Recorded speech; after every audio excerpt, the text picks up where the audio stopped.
Welcome to the Underground. I have my mentor and good friend Stinson Bland from Investor Fuel, and he is now, he's entering a new market, and he is going to share some stuff that he's doing today. So I'm super excited for it, particularly because you have this like distilled knowledge from everyone inside Fuel and all your friendships and relationships. You've been at it for a while now, and 2009. I'm excited to see how you've taken that knowledge and distilled it down. Yeah, it's crazy. I'm in a blessed position. So I've been doing this since like 2009. I bought a home investor franchise in Dallas back in 2009, late October 2009. So I've been in the space for a long time. It's been really crazy to watch the kind of the evolution of the industry. When I started with home investors, I was really big into internet marketing in a prior business. And when I came into home investors, it was just direct mail and billboards. And now it's like billboards are unheard of and everybody's focused strictly on digital marketing. Whether it's texting or RVMs, like we were just talking about. So it's been neat to watch the industry change. Yeah, absolutely. I've had a few conversations lately just about that, that same thing, how in the past 5 years, lead gen marketing has totally 100% changed. It used to be just direct mail or some bandit signs or whatever. And now there's a whole bunch of different methods, including skip tracing really going like mainstream, right? So people are able to now look those people up rather than send a postcard and wait for them to call you in or call in. That's right. And that's kind of goes back to the conversations we were just having that, all the marketing now, or not all the marketing, but the bulk of the marketing now is outbound marketing rather than inbound marketing. So the conversation we were just having before we started here is like, I really like the leads that are coming in at us more so than the leads we're chasing. But with that being said, the deal I locked up on Friday was an outbound marketing lead. So it's like a necessary evil right now. If you're going to compete in the space, you kind of have to stay active with all the different marketing channels or you're going to get left behind. But I still believe that, direct mail is the core of all this entire business. I know that that's not something you guys pursue, but I believe that's kind of to build a brand and have long-term leads coming in. That direct mail does pay. And it just takes time. Yeah, I don't doubt that at all.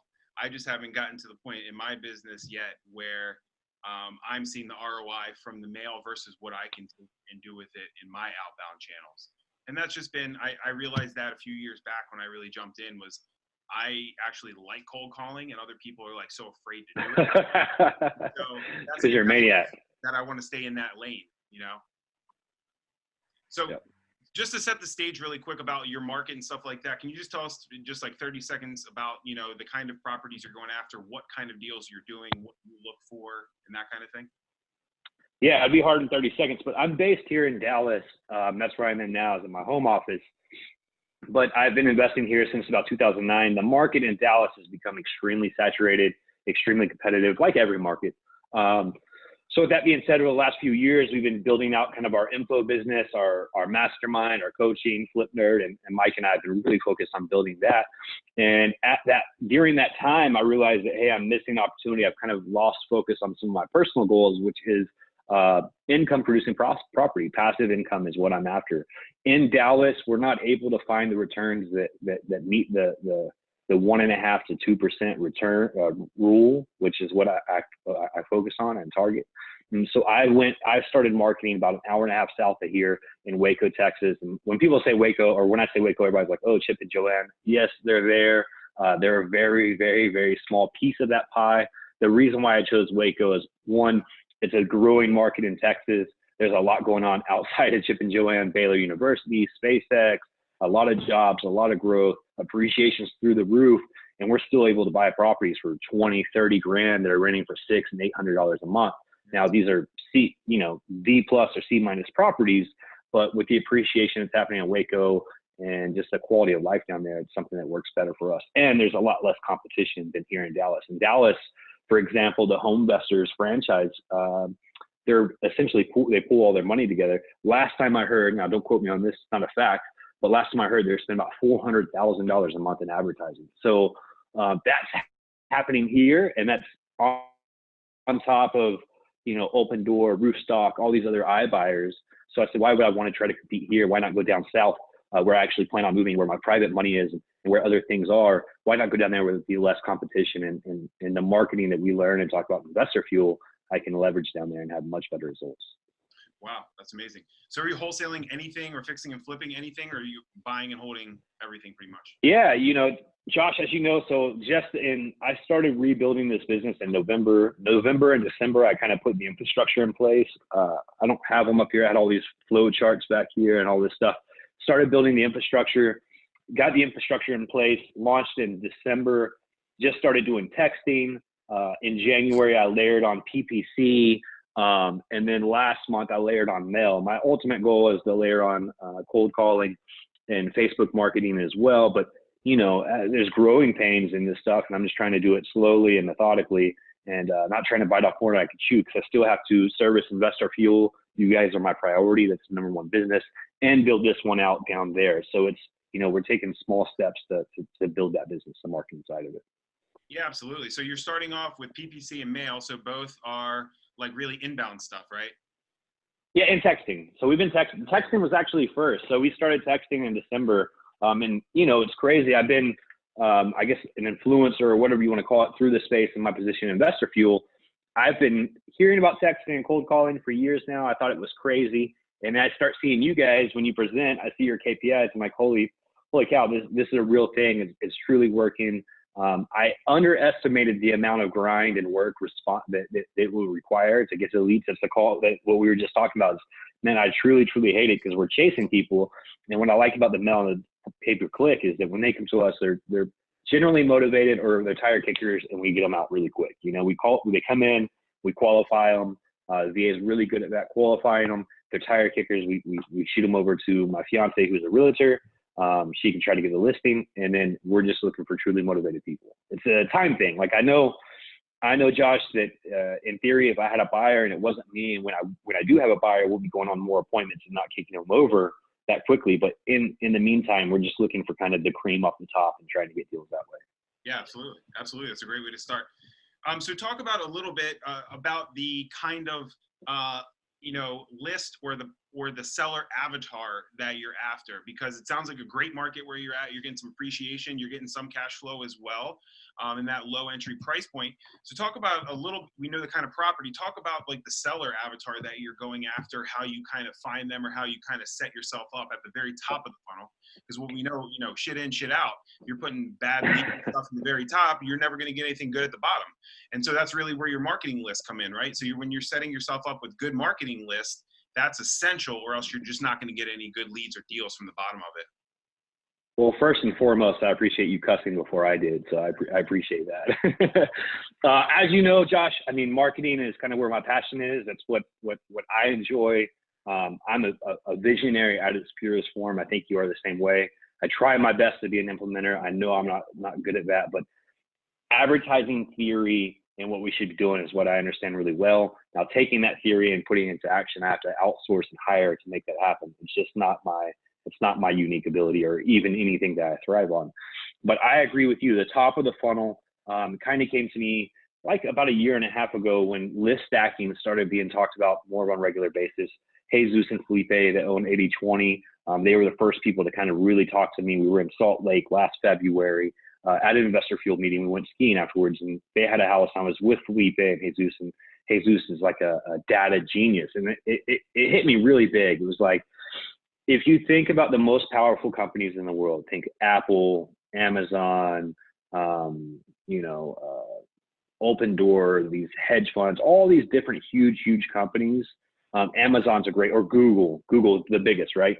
It's all data driven. So when we look at our small little bitty businesses in comparison to them, it's like we need to have the same mindset that, hey, data is more available than ever. It's the new gold, right? So we need to figure out how do we get that data for our industry, and what data is it, and then how do we apply that data? So to me, it all comes down to list and stacking the list. So my avatar for me is I have a buying criteria in my CRM. I'm able to build out a buying criteria based on age of property, size of property, and valuation of property based off the tax records, the assessed value.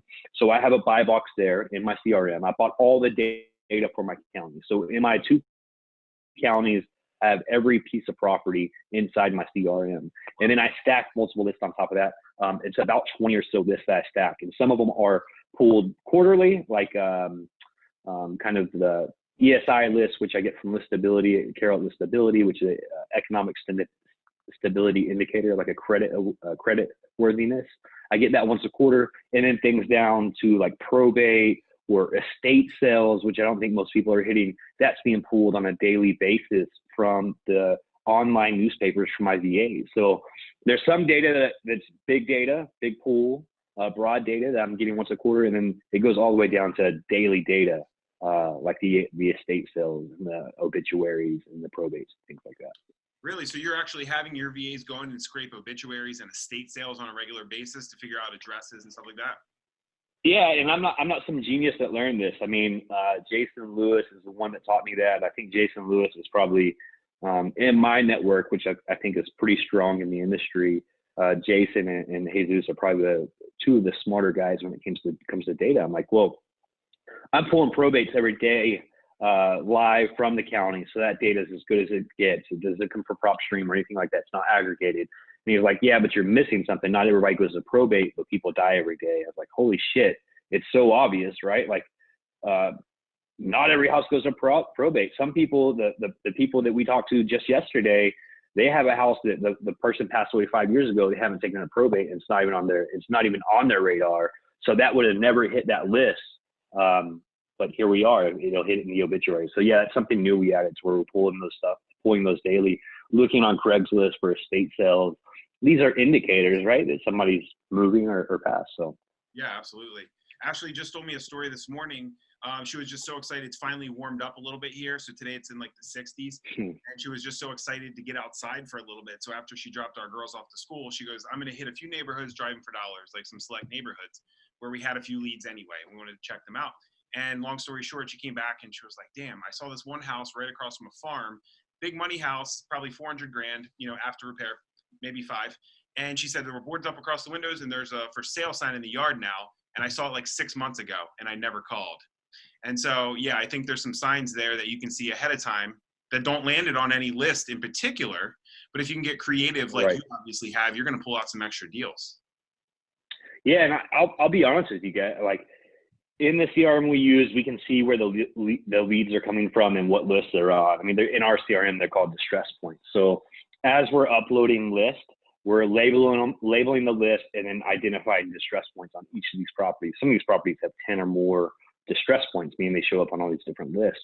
The list that's performing the best are the freshest lists that we get. Like, obviously they're showing up on these broad lists, but when they show up on water shut off or if they show up on an estate sale, estate sale, I just learned that 2 weeks ago. We started uploading that data to the CRM. The response rate on the text is really high because the pressure and the pain is really high. It's right in front of their face. They're moving crap out of the house right now. They're going through the process.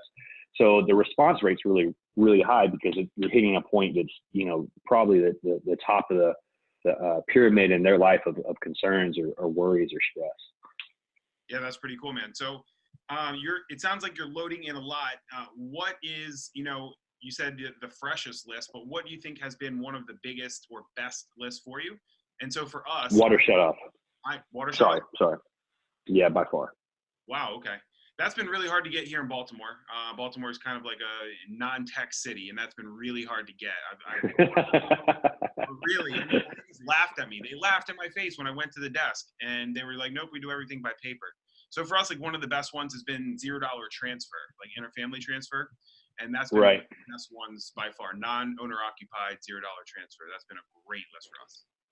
Are you getting that list from the county? Is it paper? You have to go up there and get the paper? No, that's public records online. So we can get that from like what they call SDAT, Department of Assessments and Taxation. And so they keep all those records and we can get that electronically. And so that's every day? No. That's we'll get that normally once a month or so. We're not actively pulling. I don't have my VAs actively pulling lists, though I probably should. I don't have them doing that yet. The way I see it is that the tech. Again, I'm kind of a hater when it comes to the texting stuff because I'm not having a lot of success with it, and it's creating a lot of work for me. I'd rather my VA go out and get good data, and instead of trying to send and keep up with the Joneses and send 1,000 or 2,000 texts a day, I'd rather just have 50 or 100 people that we know are high prospects and just try to go after them and dig deep rather than have this shotgun approach of, hey, I'm going to try to do as much marketing as possible. And that goes back to the direct mail. You know, we were talking earlier, I'm at like 1.5% response rate right now on my last mail drop. I think I'll hit 2% by the end of the week with the way things are going, or at least close to that. That's unheard of in this industry. If you talk to most people, they're like, oh, I get 0.25% or 0.5%. And again, I think that's if you're going broad on the mail. Now I'll have diminishing returns. It's the first time I've hit this list, but the list is highly, highly stacked. And every address that I mailed to has shown up on 4 or more of our distress points. Most of them in the 5, 6, and 7s range. Wow. Talk about an overall percentage, like how many are in your database, like all the properties you said, and then like how many are you mailing to, just to give us an idea of like what percentage. Perfect. Yeah, I can throw off some round numbers for you pretty quickly. So in McLennan County, which is the main county for Waco, operate in Bell County and McLennan County is Waco and Temple. McLennan County is our main focus right now. Again, we're building, so we're starting small. There's about 178,000 properties in that county. It's a tiny county, right? Like you're in Baltimore. What's no telling what's the population of Baltimore? Baltimore City is somewhere around 600,000. Right. So Waco City is about 150. So, you know, a quarter of that size. So of that 175,000 plus, we're mailing to 10,500 right now. And then I just said, hey, we're getting a good response rate. We're getting deals from this drop. Let's go one tier down and grab another 10,000. So in the grand scheme of things, dropping mail, spending $4,000 a month on 10,000, under $4,000, but roughly 4. If I can get a couple deals out of every drop, it's, to me, the inbound leads are easier to deal with.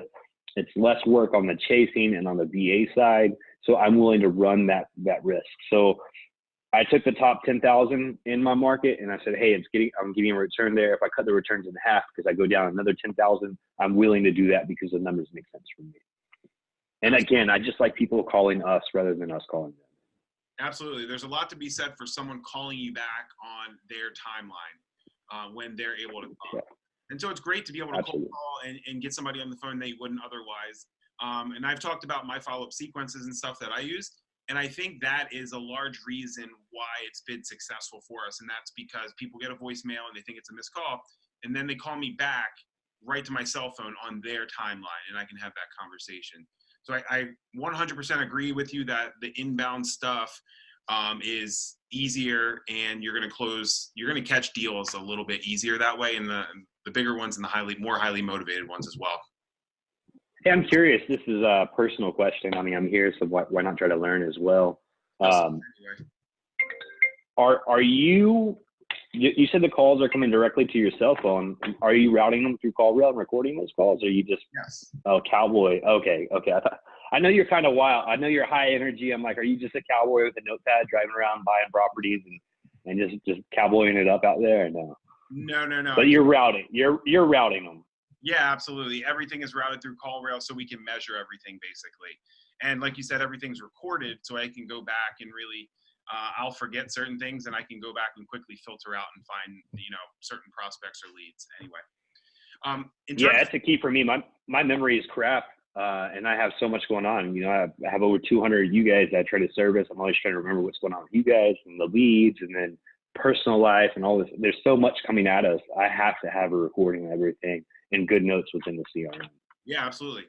So we've talked about like your buy box and your profile, your avatar for your seller. And you talked about your marketing channels or your lead gen channels. So with your, when the mail hits, is there anything you're doing to layer that mailing piece or maybe sending an RBM or text that day or anything like that you're trying to layer on top? Well, initially we had built that out to where we were going to be texting 3 days later, but then I realized that I'm worried about my online reputation. So I'm worried about the text tying, because the text, we never disclose what our company is, right? Just for protective reasons. I'm worried about having exposure to my company. And if they have the postcard, I don't have one here, but if they have the postcard with my company name, they say, hey, I just sent you a postcard. Did you receive it? Well, they've received, say, 10 texts in the last 2 months.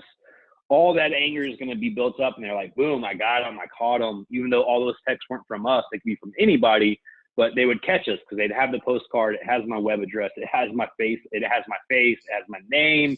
It has my office address. They would have, you know, if they're truly aggressive or truly mad, that would all come back on me right there. And so we removed that pretty quickly. So now we send text and say, we recently sent you a postcard. And the truth is that most of these houses are receiving more postcards than just ours. So we'll never know who it is. We might catch some flack off of that. But yeah, we initially, I was like, hey, I'm going to send a message. You just got a postcard. But then I kind of backtracked when I've seen some of the results of negative reviews on Google and Facebook and things like that from other people. That's a really good point. You know, you've probably seen, and all you guys have probably seen a lot of the chatter recently. People starting to play defense a little bit, because there's a lot of people now claiming that they're going to get sued if they're using certain text platforms. I have this one guy in my local market, and I honestly, I can't tell if it's a pitch for his product, but he's now talking about all these TCPA lawsuits coming down the pike, right? And it's something that, you know, a lot of us have to worry. If you're sending out a couple thousand texts a day or doing RVMs, you know, you're not protected infinitely out there. Someone could come off and sue you, like people in our circles that we know of that have. And so people are starting to play defense a little bit now. And so I think that's a good point as well. There's some litigator scrubs out there, but are you doing anything else to make sure that you don't have any of these guys on your list? Or no, I use what is it? My VA does this, but it's like black. I'm trying to see somewhere over it's yeah, exactly. Just to do a litigation scrub, and that's it, you know. And the truth is just like we started when our conversation started, I'm thinking about getting out of texting because of these issues. You know, it's like if I'm doing something that is gray, it might as well be black in my mind. Sure. You know, I mean, if somebody ever came knocking on your door with a subpoena, it's black. That gray turns black really fast. You know. So I'm considered turning it off because to me, it creates a lot of noise. And there's something about having to, you know, at these meetings, at our investor fuel meetings, people are talking about how to protect themselves and setting up entities and having their Filipino VA set up the accounts and all this other stuff. And at the end of the day, we just have to realize, like, if that's what we're doing, we're hiding for a reason, right? We're not either proud of what we're doing or what we're doing is not in a gray area. It's in a black area. Yeah, definitely. I can understand that. That's a really good point. And you had touched on before about building a brand versus just building a business. And that is something that Ashley and I have had conversations about in the past month to 2 months, and building the long-term brand. Because as a lot of us can kind of feel, you know, I don't know how bad it's going to be or what it's going to be, but there's some sort of downturn coming. I think we're at, you know, pretty much peak right now, and some places might feel it more than others. But it's my belief that a brand will carry you through the downtimes more than just a business will. What are you doing That's right. to build that brand of your own? Yeah, so it's interesting. We're in a small market, and we can make a big splash, and that's why we're in that market. Is because in Dallas, I'd always be a small fish, right, in a big pond. I have been for the last 10 years, 11 years. In Waco, I can make a big splash. I mean, for example, on Tuesday next week, I'm meeting with the mayor of Waco to possibly buy his rental property. You could never do that. You could never do that in Dallas. And that's not a lead. That was generated from networking. And so as soon as we went to Waco, we joined the Chamber of Commerce. I'm lucky enough there that a good friend of mine there is a huge influencer in the market. He owns 1,800 rentals, 17 apartment complexes, and a bunch of commercial space. And he's the biggest developer in Waco, a 20-year friend of mine. So he's putting me into these inner circles, and I'm just running it like a business, man. I'm branding myself with a shirt. I've never had business cards, right? In the last 15, 20 years, I've never carried business cards. Now I'm carrying business cards. All our direct mail is branded. We're just trying to stay active in the community, active in the Facebook groups, just trying to stay as active as possible, and everything's branded with Waco First Home Buyers. And we're just branding, man. Just everywhere we go, we're making sure that logo's out there. We're asking for testimonials. We're trying to do the best business possible, get referrals, and just kind of in a small town, I feel like we can spread like wildfire just by doing good business, being honest, transparent, and treating people well. for example, a property that I contracted last month didn't fit into my buy box. It did fit in my buy box. The price didn't work for me. He was at, put it this way, I had to pay 20 grand more than I was willing to pay for it. And I just told him right up, I said, hey, I'm not a wholesaler. I don't really have a buyer's list, but I'm willing to work my ass off for your business. I'll put it under contract. I have no intention on closing on it. Here's my opt-out clause. Here's $10, termination option. I'm going to work my ass off on it. I spent about $400 on Facebook marketing.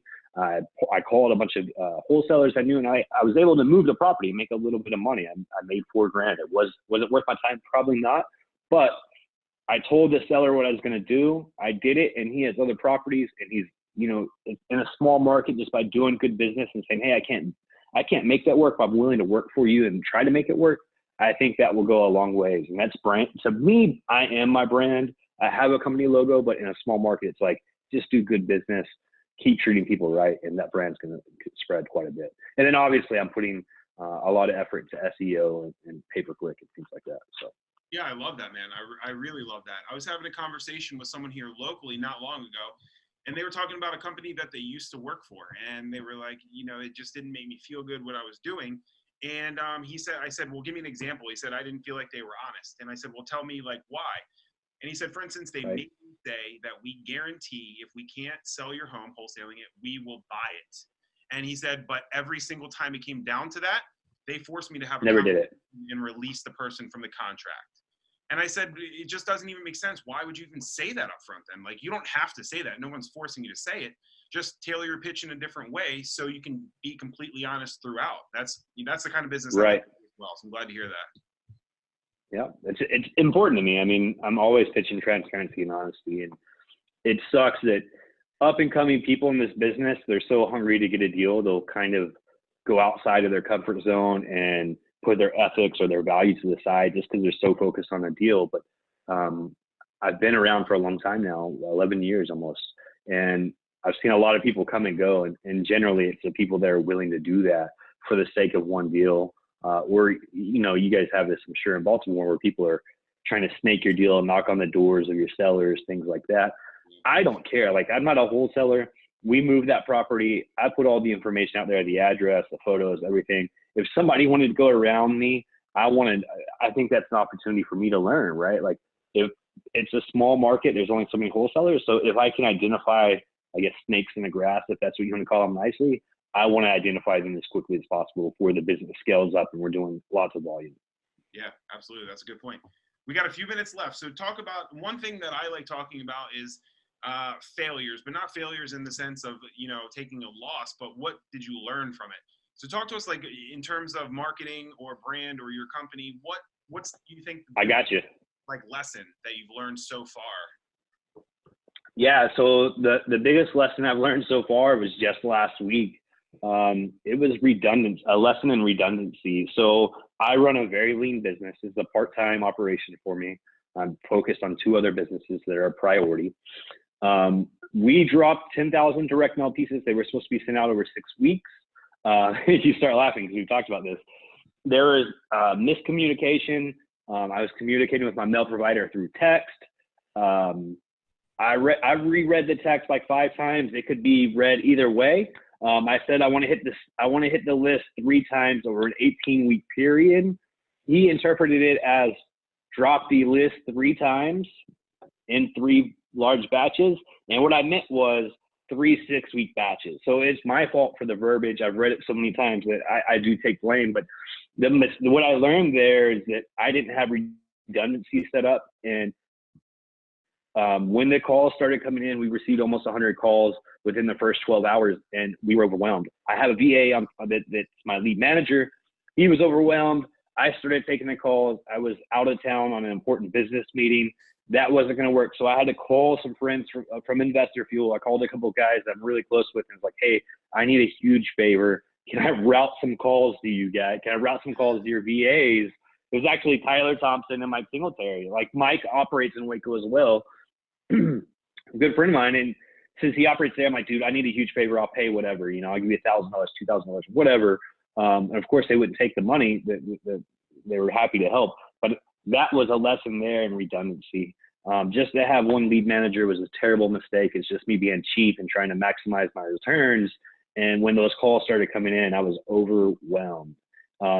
If I had the day free, we could have navigated it with myself and Edwin, but being that my day wasn't free, I was at an important meeting and I didn't have any kind of backup. It was just, it was really hard to be present in the meeting when my phone's showing all these alerts of missed calls, missed calls, missed calls. And I know Edwin's doing his job. He's on the phone. He's instructed and coached to talk as long as possible when the leads come in. If he can have an hour-long conversation, I want him to, right? That's our seller. That's our guy or gal. So I'm not mad at him for not taking all the calls, but that was the biggest lesson there, is redundancy. And to not be shitty with my verbiage via text when I'm dealing with somebody. Like, I need to reread it and make sure it makes total sense.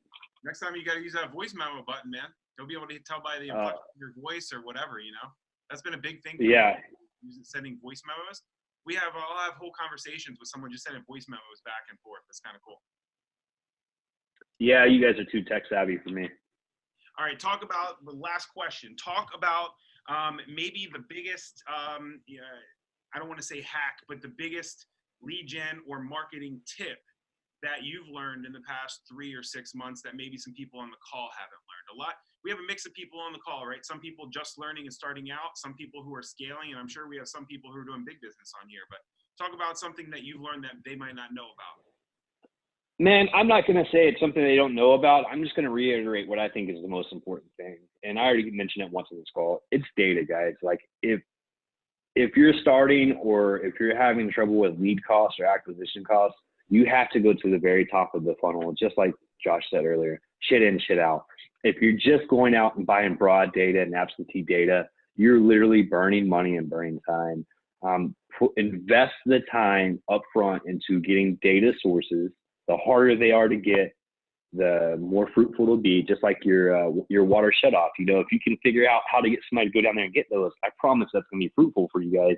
That barrier to entry is what's going to make it more fruitful. But putting the time and the effort into building a true database of multiple lists, and then having some kind of stacker, whether it's with Todd at Yellow Letter, a batch skip tracing, a property list manager, whatever stacker you have, you just need to find one and commit to it and let the experts do what they do. I mean, I have my data right here and it's all in a software and I can sort it based on the stress points. And, when I think of a property that has its water shut off, that has a judgment lien, that is listed for sale by owner, but they're, getting tax default notices, that's my guy. That's who I want to talk to.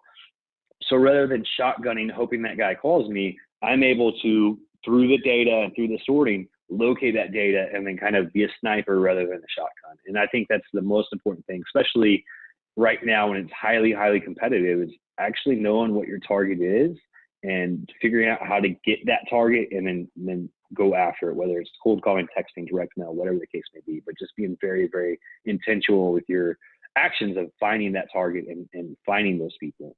Yeah, absolutely. So that would be it. That's something really guys that's just come about in the last year, maybe year and a half since Property List Manager, having that easy to use software where you can put in 5 lists and find that top 5 or 7 or 8% who are on 4 lists, 4 out of 5 of those lists, right? So this is something that's new in the sense of technology in our world. So go out and utilize some stacking technology and see what you can pull out of your list. Really start to throw in some better lists rather than just raw sheer number of data. Mistake I made many, many moons ago, just trying to get huge lists and see what sticks, but definitely wouldn't. Yeah, I want a smaller list. I mean, I'm not doing this yet, but I need to start adding the arrest. Like every day, the arrests are posted online. Like, why aren't we? I don't have the system developed, but I want a VA to go out and get those arrests and just upload it in there. That's a great one. I would like to know if somebody's arrested in the house. Like there's